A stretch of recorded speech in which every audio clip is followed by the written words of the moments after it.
हमसे जुड़ने के लिए YouTube पर फरीद एजेंसी YouTube चैनल को अभी सब्सक्राइब करें और बेल आइकन दबाना ना भूलें। जब सरवन जी जवान हो गए, नौजवान हो गए और माँ बाप बूढ़े हो गए और आंखों की बीनाई कम होने लगी, रोशनी कम होने लगी, तो एक रोज सरवन जी के माता पिता ने कहा, बेटा सरवन, अब मुझको तीर्थ यात्रा पे जाना है। तीर्थ यात्रा ना समझे हो तो इसका उर्दू करके देख ले कि पाकीज़ा जगहों को देखना है। बेटा वफादार था, लायक था, फायक था, उसने एक कांवड़ बनाए। कांवड़ न समझे हो तो इस तरीके से समझिए कि तराजू के दो पलड़े बनाए। एक पलड़े में सरवन जी अपने माँ को, माता जी को रखे और दूसरे पलड़े में अपने पिताजी को सरवन जी रखे और कांधा पे लाद करके ले करके तीर्थ यात्रा घुमाते दिखाते ले करके चलते रहे। एक रात भोर के समय में सरयू नदी के किनारे से गुजर रहे थे।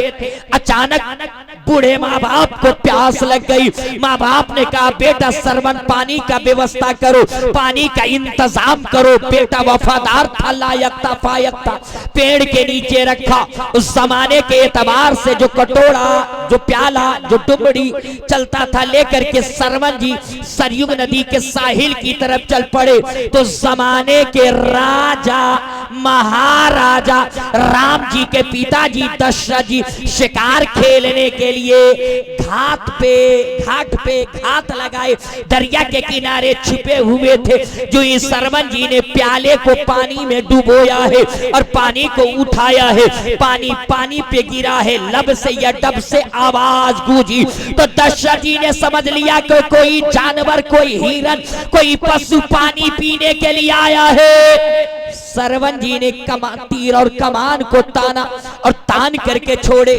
जा करके सरवन जी को लगा, दशरथ जी के तीर और कमान जो ही लगने थे, सरवन जी जमीन पर गिर पड़े। दशरथ जी ने समझा कि हमने तो शिकार कर लिया है, हमने तो जानवर मार डाला है। करीब गए तो देखा कि ये हिरन नहीं, ये पशु नहीं है, ये तो एक मनुष्य, इंसान है। आपके अंदर का मानवता जाग उठा और जमीन पे बैठ गए और सरवन जी के सर को गोद में लेकर के दशरथ जी सहलाने लगे और कहा, ए मुसाफिर, मुझसे अनजाने में गलती हो गई है, मुझको क्षमा कर दो, मुझको मुआफ कर दो। तब सरवन जी का प्यारा जवाब सुनिए। सरवन जी ने कहा, ए शिकारी, अगर तुमको मुआफी ही मांगनी है, क्षमा ही मांगना है, तो मुझसे मत मांगो, मेरे बूढ़े माता पिता से मांगो।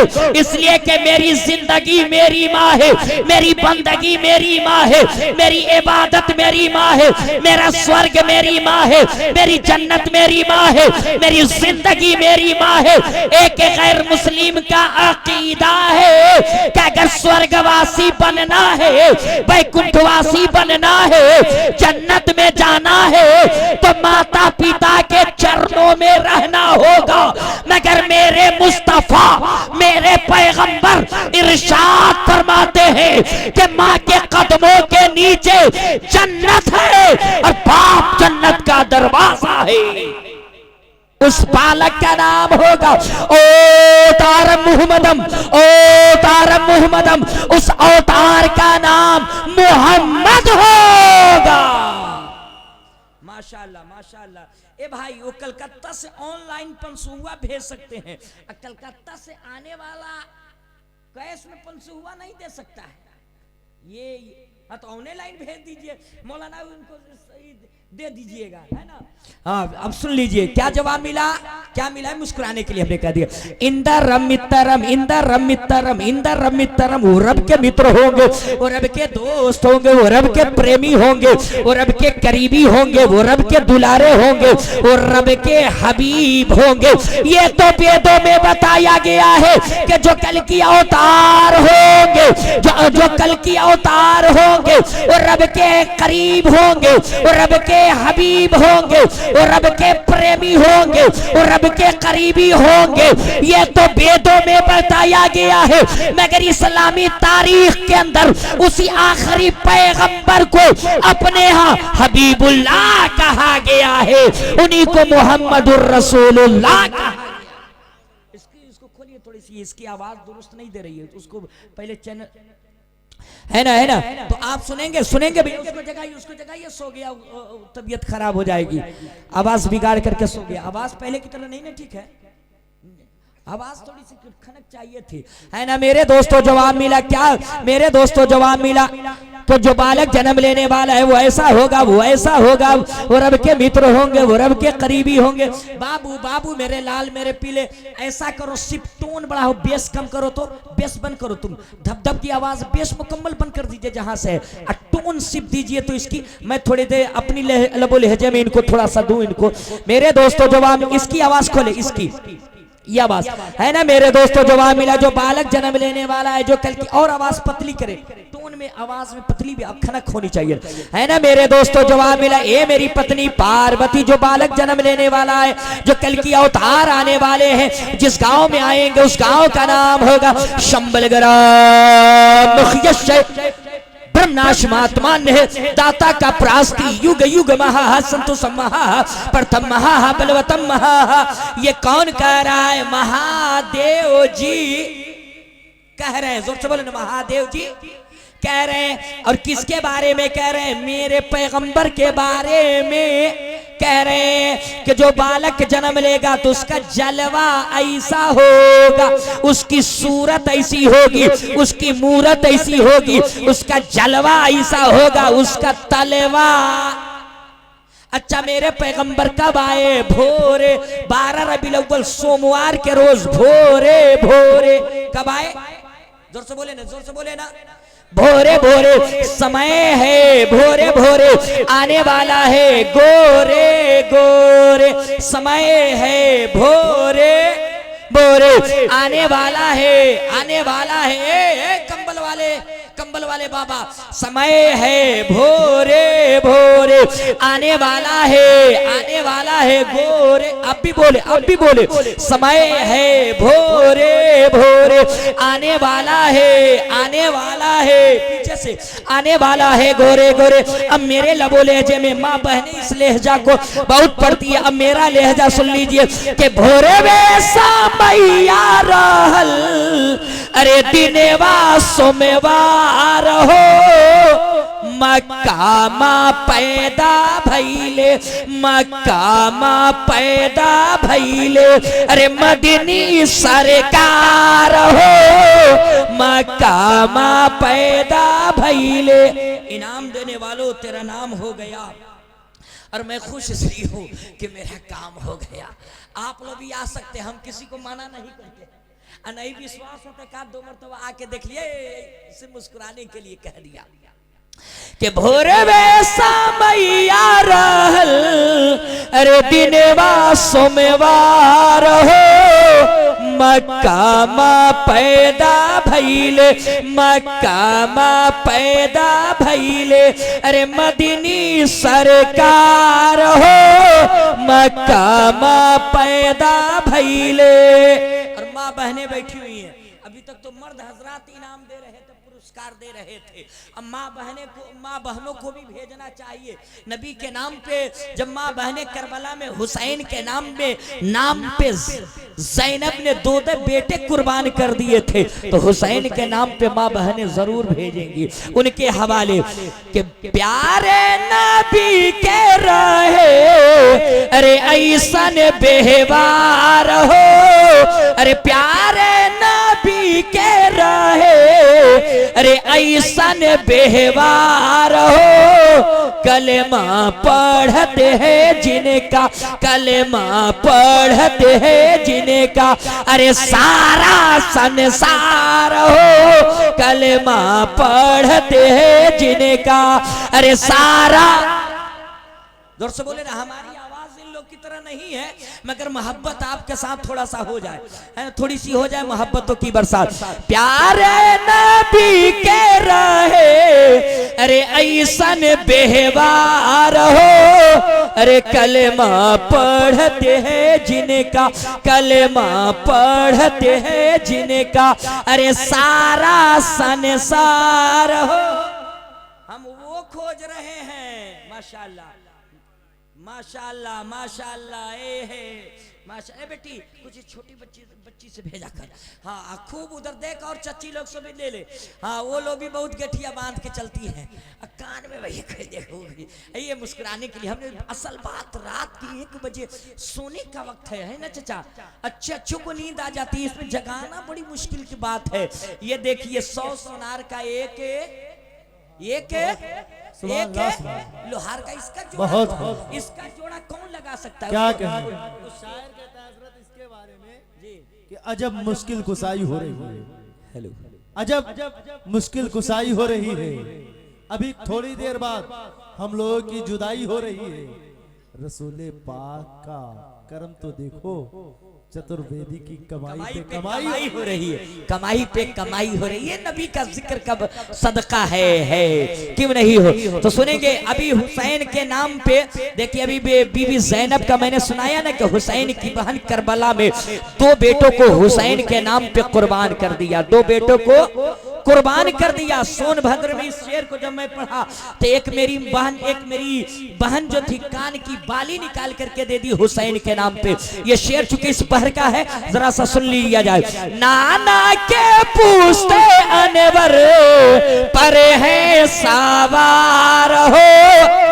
वो हदीस सुने होंगे, वो हदीस के इमाम हुसैन बचपने में और नबी सजदे में और पुष्ट पे नमासा जब तक नबी सजदे से सर नहीं उठाए, जब तक हुसैन पुष्ट से उतरे नहीं तब तक नबी ने सर नहीं उठाया।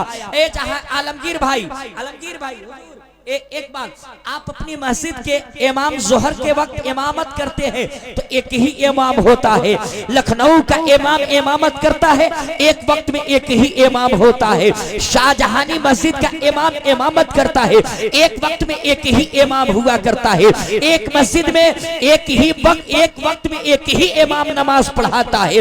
मगर वाह रे मस्जिद नबवी का मुसल्ला है और मुसल्ले पे 2 इमाम बैवक्त मौजूद है।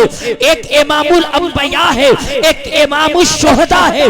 तभी तो शायर ने कहा था एक ही मुसल्ले पे 2 इमाम है शबनम, अरे पुष्ट पे नवासा है और सजदे में नाना है।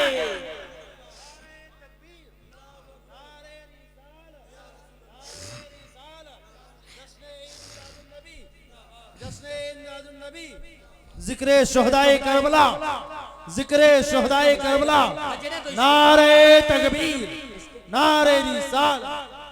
खोल करके जरा हमको दीजिए, है ना, बड़ी तेजी के साथ। तो नाना के पूछते अनवर पर है सवार हो, हसनो हुसैन प्यारे, हसनो हुसैन प्यारे, हसनो हुसैन प्यारे, आका हमारा हो, हसनो हुसैन प्यारे, आका हमारा हो।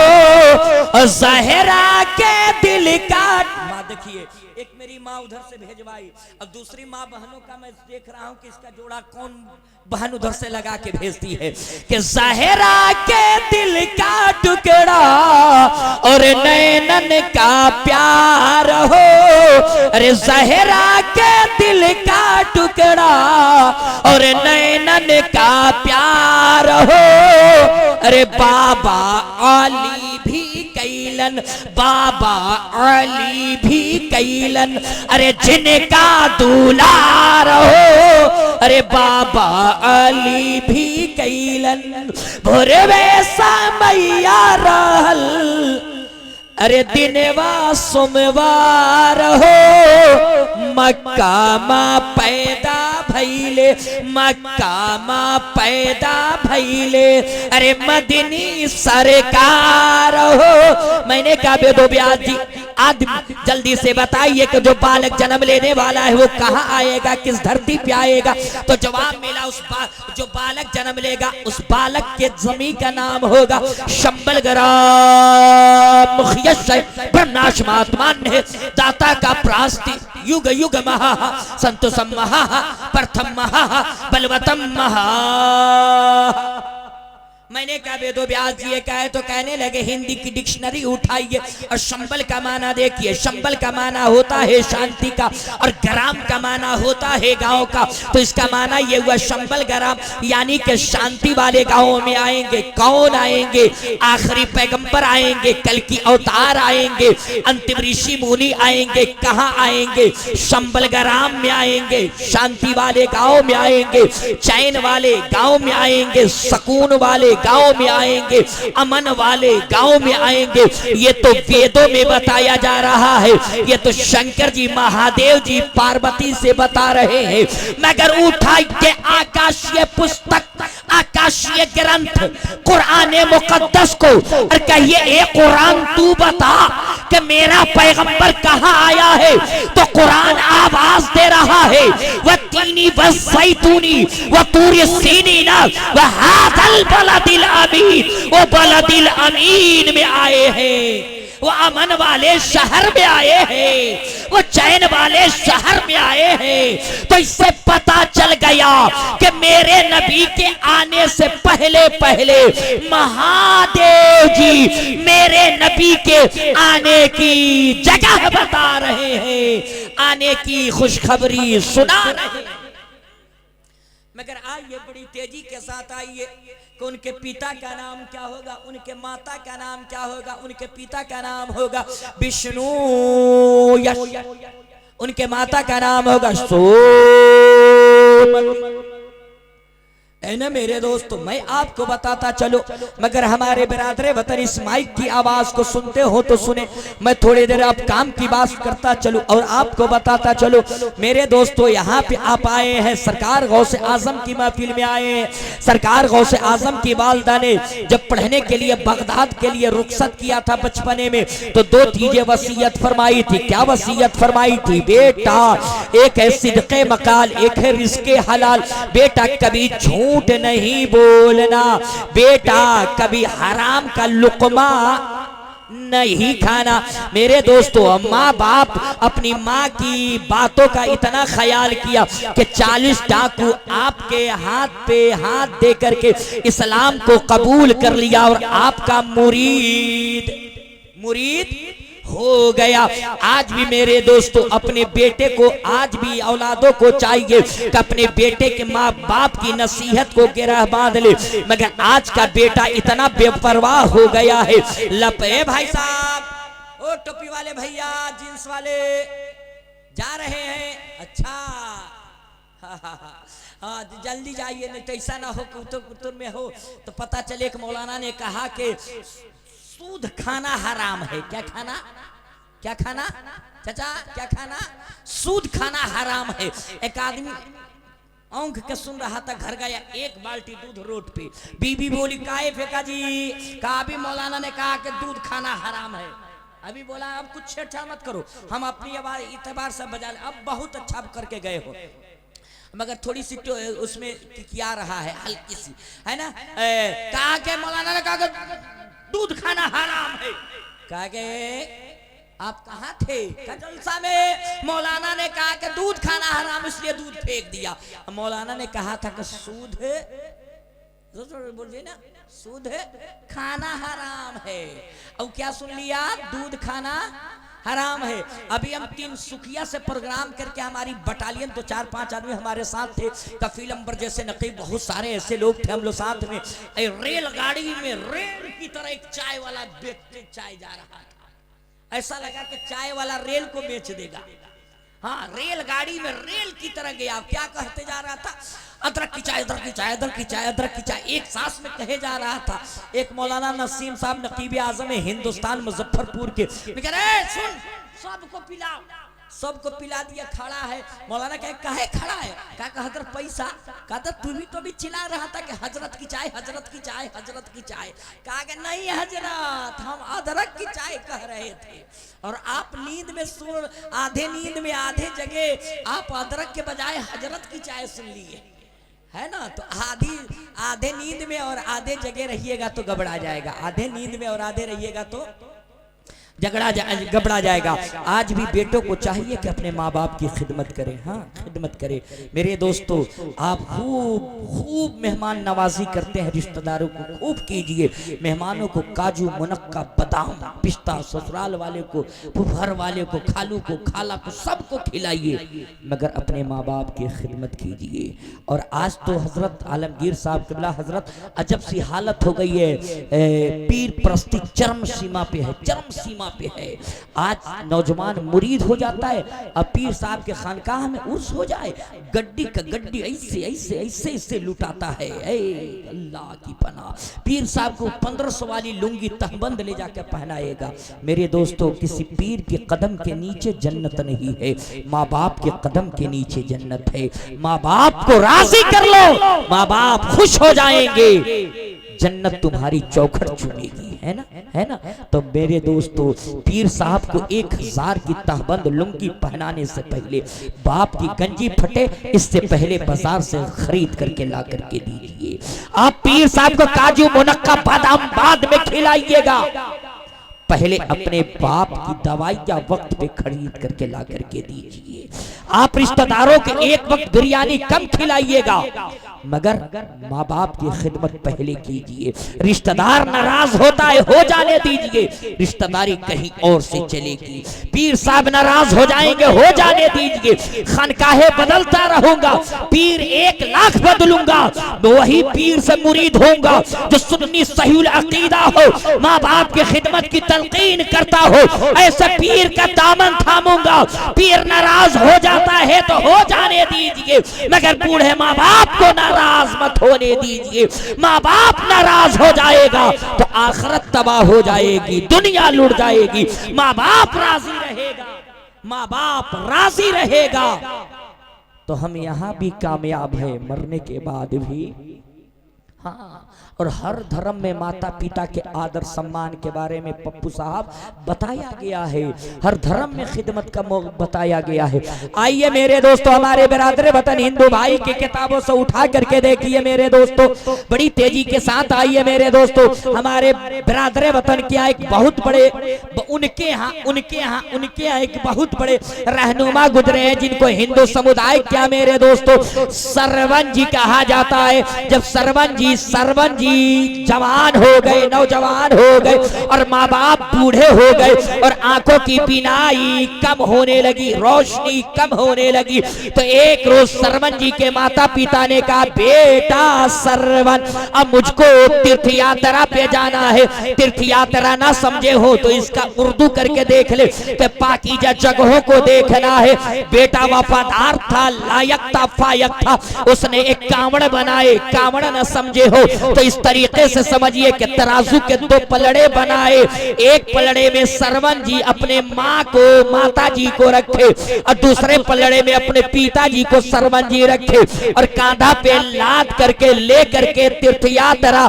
घुमाते दिखाते ले करके चलते रहे।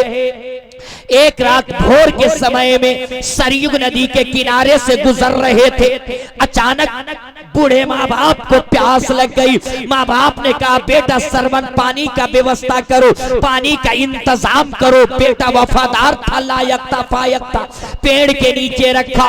उस जमाने के एतबार से जो कटोरा, जो प्याला, जो डुबड़ी चलता था लेकर के सरवन जी सरयुग नदी के साहिल की तरफ चल पड़े। तो जमाने के राजा महाराजा राम जी के पिताजी दशरथ जी शिकार खेलने के लिए घाट पे घात लगाए दरिया के किनारे छिपे हुए थे। जो इस सरवन जी ने प्याले को पानी में डुबोया है और पानी को उठाया है, पानी पे गिरा है, लब से या डब से आवाज गूंजी। तो दशरथ जी ने समझ लिया कि कोई जानवर, कोई हिरन, कोई पशु पानी पीने के लिए आया है। सरवन जी ने तीर और कमान को ताना और तान करके छोड़े। जा करके सरवन जी को लगा, दशरथ जी के तीर और कमान जो ही लगने थे, सरवन जी जमीन पर गिर पड़े। दशरथ जी ने समझा कि हमने तो शिकार कर लिया है, हमने तो जानवर मार डाला है। करीब गए तो देखा कि ये हिरन नहीं, ये पशु नहीं है, ये तो एक मनुष्य इंसान है। आपके अंदर का मानवता जाग उठा और जमीन पे बैठ गए और सरवन जी के सर को गोद में लेकर के दशरथ जी सहलाने लगे और कहा, ए मुसाफिर, मुझसे अनजाने में गलती हो गई है, मुझको क्षमा कर दो, मुझको मुआफ कर दो। तब सरवन जी का प्यारा जवाब सुनिए। सरवन जी ने कहा, ए शिकारी, अगर तुमको मुआफी ही मांगनी है, क्षमा ही मांगना है, तो मुझसे मत मांगो, मेरे बूढ़े माता पिता से मांगो। इसलिए कि मेरी जिंदगी मेरी माँ है, मेरी बंदगी मेरी माँ है, मेरी इबादत मेरी माँ है, मेरा स्वर्ग मेरी माँ है, मेरी जन्नत मेरी माँ है, मेरी जिंदगी मेरी माँ है। एक गैर मुस्लिम का अकीदा है कि अगर स्वर्गवासी बनना है, वैकुंठवासी बनना है, जन्नत में जाना है, तो माता पिता के चरणों में रहना होगा। मगर मेरे मुस्तफा, मेरे पैगंबर इरशाद फरमाते हैं कि माँ के कदमों के नीचे जन्नत है और बाप जन्नत का दरवाजा है।